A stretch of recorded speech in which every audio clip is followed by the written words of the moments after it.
Today on the Daily Review, we do Clint Eastwood's 1971 directorial debut, Play Misty for Me, with your host, me.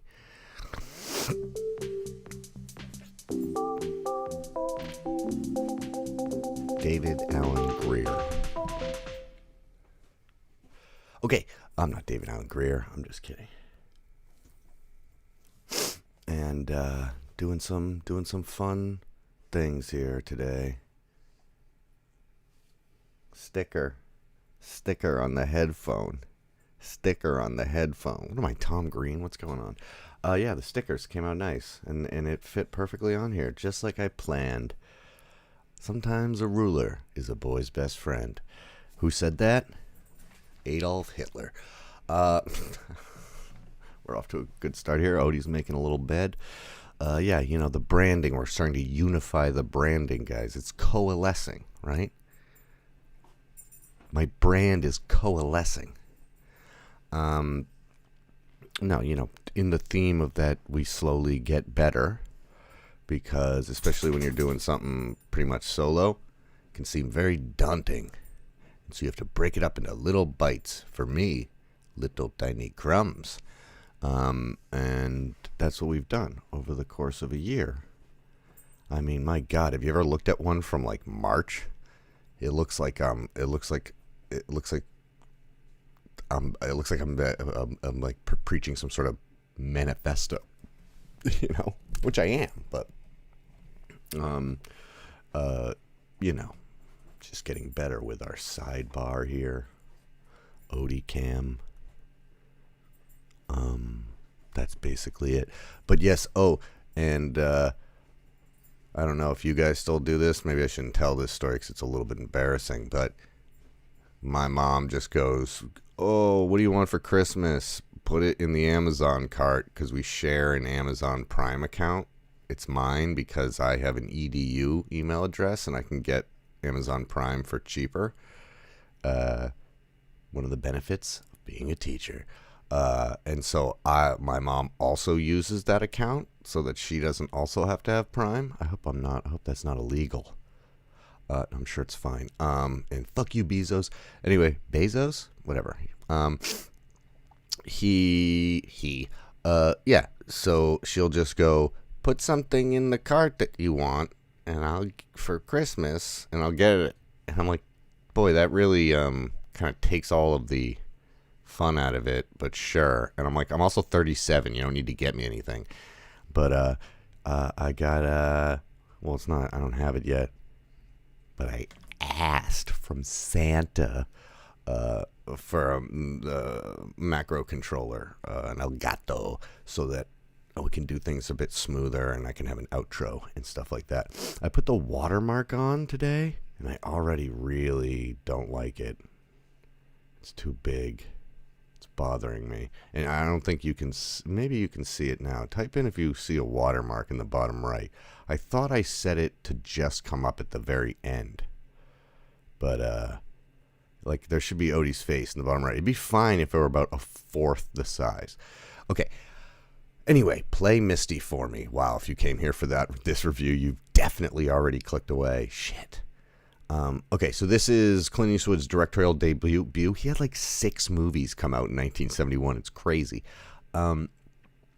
It's setting up his directorial style right off the bat of like easy, efficient, not overly artistic, not tons of takes. You can tell that like sometimes there'll be like not mistakes, but like it's not perfectionist filmmaking, like a Kubrick movie or something like that.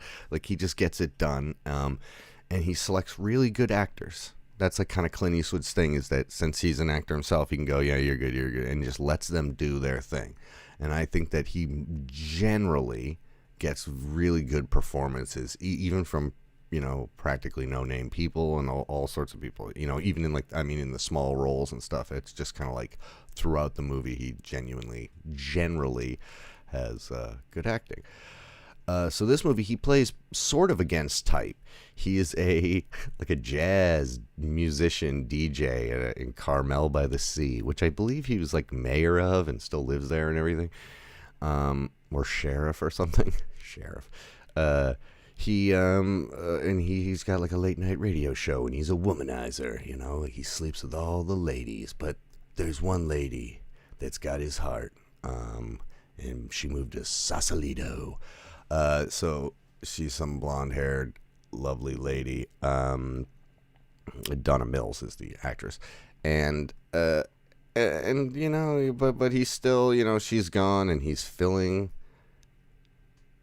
the gap that she has left in his life. And he's got a fan who always calls in and goes, "Why don't you play Misty for me?" And he's like, "Okay, yeah, word, I'll play that. That's great. Okay, bye." And then he meets her at the bar because she's kind of like stalking her. And this is Evelyn. And Evelyn really likes Clint Eastwood's character, whose name is Dave Garver. And he takes her back to her place and gives her the old Eastwood, if you know what I mean. Right on her Clint. And anyway, and then in the morning he just pieces out.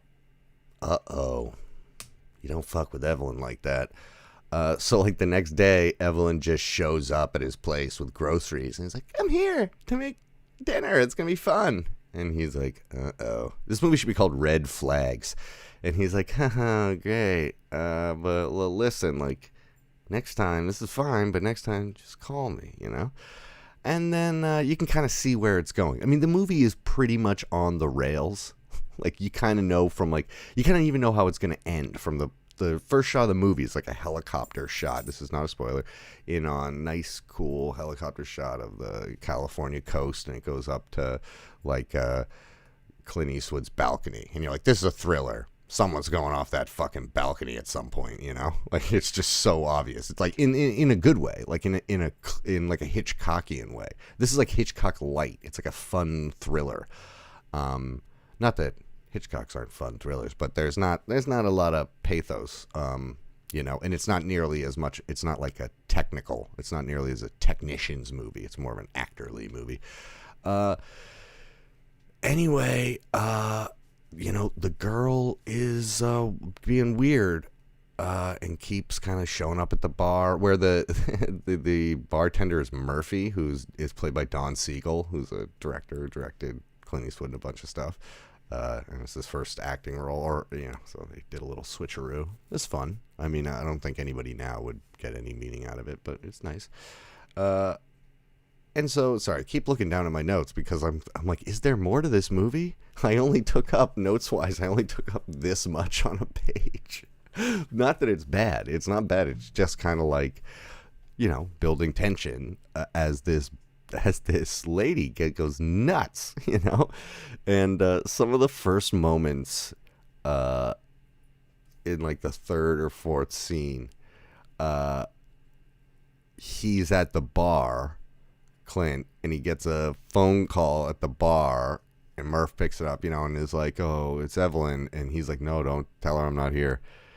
And he's like, "No, you just missed him." And then it cuts to her, and she's on a payphone right outside the bar, and Clint Eastwood's cool car is there. And she's like, "Oh, really?" So she just waits, and then he comes out, and she's like, "That's so funny because when I called the bartender said that you weren't here, and I'm looking right at your car. Isn't that sort of funny?" And then it cuts to Clint Eastwood and goes, "Yeah, kind of funny." And you're just like, this movie's awesome. And that's basically when he's like, okay, she's nuts. And then she takes the keys from his car, and is like running around with the keys. And a group of guys are like, "Hey, ma'am, do you need any help?" Because she's kind of like laughing, and he's like grabbing her arm, trying to get it away. And Clint goes to the guys, "Get lost!" And she goes, "Yeah, get lost, assholes!" And you're like, oh, this lady's nuts. And there's a reaction shot of Clint who's like, "Oh, this bitch is weird." It's great. And then it's just basically you kind of know what's happening. While things are getting bad with Evelyn, things are starting. His girl that he does actually like comes back from Sausalito, their relationship starts to build up again. You obviously see where they're gonna like impact and collide in the tradition of all of these kind of. I feel like there was tons of these in the '90s, like Hand That Rocks the Cradle and you know. Fatal Attraction and Basic Instinct probably launching that whole trend of like sexy murdery woman with ice picks, like Crazy Ice Pick Lady. That was the original title. There's a lot of driving around in this, and there's a few like love scenes that are a bit long. I think the movie could be cut. You could probably cut 7 to 10 minutes out of it, but that's typical of a debut director. A little too much fat on there. So I would say that a few parts are a bit boring because you're like, get on with it, fight each other. We know what's happening. So yeah, it's like only an hour and 42 minutes, but it's just a tiny bit too long. But really, it's he's got another DJ friend in this awesome scene where this DJ's like they're changing shifts, and the DJ's like, hey, I'm gonna blow a number. You want to join me? And he takes out a joint, and I was like, blow a number? That's an awesome thing to say. And then he's like, no, take it in the other room, And so the guy's like on the other side of the wall, and you can't see him, and he's smoking, and they're talking, and he's like, I don't know why you got to fool around with so many girls. You just, that one girl, blah, blah, she seemed like the foxiest damn chick I know, so I don't know why you can't just settle for that or whatever. It's this great scene. It's like the acting is so natural, and this isn't even like a major character. I don't know. I guess he's like probably fourth lead or something, so I shouldn't say that, or fifth lead. But it's just so like it feels so authentic. And I know that scene doesn't sound very great. The guy being like, hey, but he says, live by the sword, die by the sword in that scene. And you're like, oh, yeah, that's the motto of this movie is live by the cock, die by the cock, If you treat women like objects, they might try to stab you with objects. That would be the way I'd put it.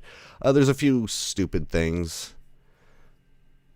We don't need to talk about those. But overall, it's cool. They go to the Monterey Pop Jazz Festival for real, obviously. And there's like a lot of really cool like raw footage. You know what I mean? Like just actual going there and doing it and not set up movie like, like just kind of handheld cameras. And it's really Clint Eastwood just like walking through the crowd and stuff. I think that stuff's really good. It's cool. It shows that Clint Eastwood's like pretty in tune. He was pretty in tune with it almost makes him seem like a bit of a hippie. Was he kind of a hippie? I don't know. I wasn't alive during this time. I always kind of thought that he was kind of like just a gruff dude, like uber Republican-y type dude. But I guess not, right? He's an artist. But there was then, I don't know, probably recently he's gotten crazy, right? Because now he's rich. I'm sure he was rich in 71 as well. Anyway, it's good. I like it. Great debut. Oh, yeah, we have to talk about this character named JJ, who's his old girlfriend's, like, roommate in Sausalito. And he's, like, the, like, very cliche gay guy. Like, like, oh, it's just a small bungalow, but it sure works out during Fleet Week. It's like everything's like that. It's like, Jesus Christ. It's like unwitty Truman Capote is the character. He looks like that. It's like, you missed your mark a little bit on that one. You're progressive in so many ways. You were so close. Anyway, I'm working my way through this cheap ass box set that's amazing.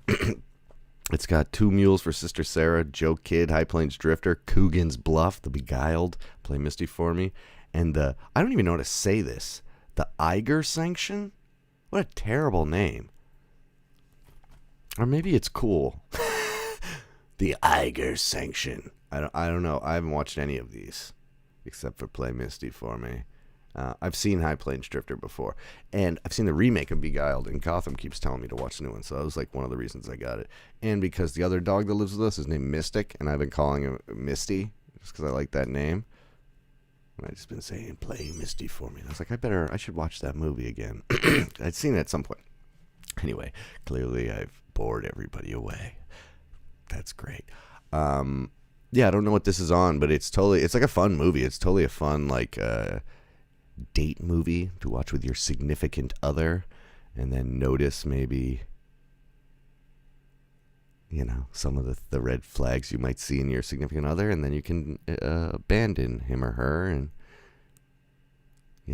focus on the world inside, where Misty is always playing. What the fuck are you talking about, Joe?